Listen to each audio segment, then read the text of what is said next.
تلنگانہ میں موسلادھار بارش کے پیش نظر وزیر اعلیٰ ریونت ریڈی نے ہدایت دی ہے کہ کوئی بھی ملازم یا عہدیدار چھٹی نہ لیں۔ وزراء بھٹی وکرمارکا، اتم کمار ریڈی، سرینیواس ریڈی، ناگیشور راؤ، دامودر راج نرسمہا اور جوپلی کرشنا راؤ نے عہدیداروں سے ریاست میں بارش کی صورتحال کا جائزہ لیا۔ انہوں نے بلدی، پنچایت راج اور محکمہ آبپاشی کے عہدیداروں سے بات کی۔ اس موقع پر وزیر اعلیٰ نے کہا کہ سیلاب سے متاثرہ علاقوں میں فوری امدادی کے لیے اقدامات کیے جائیں۔ نچلے علاقوں سے عوام چوکس رہیں۔ وزیر اعلیٰ نے وزراء، M Ps, M L As اور ایم ایل سیز کو امدادی سرگرمیوں میں حصہ لینے کی ہدایت دی۔ انہوں نے کانگریس کارکنوں سے اپیل کی ہے کہ وہ بھی امدادی سرگرمیوں میں حصہ لیں۔ ریونت ریڈی نے کہا ہے کہ کلکٹرز اور ریونیو حکام کو 24 گھنٹے چوکس رہنا چاہیے۔ بلدیہ اور محکمہ آبپاشی کے عہدیدار فیلڈ کی سطح پر دستیاب ہونے چاہیے۔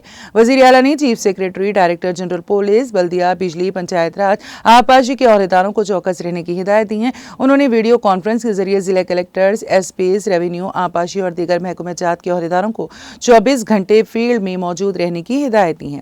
ایمرجنسی ڈپارٹمنٹ کے عہدیداروں کو ہدایت دی گئی ہے کہ وہ فیلڈ سے وزیر اعلیٰ کے دفتر کو باقاعدہ اپ ڈیٹ بھیجیں۔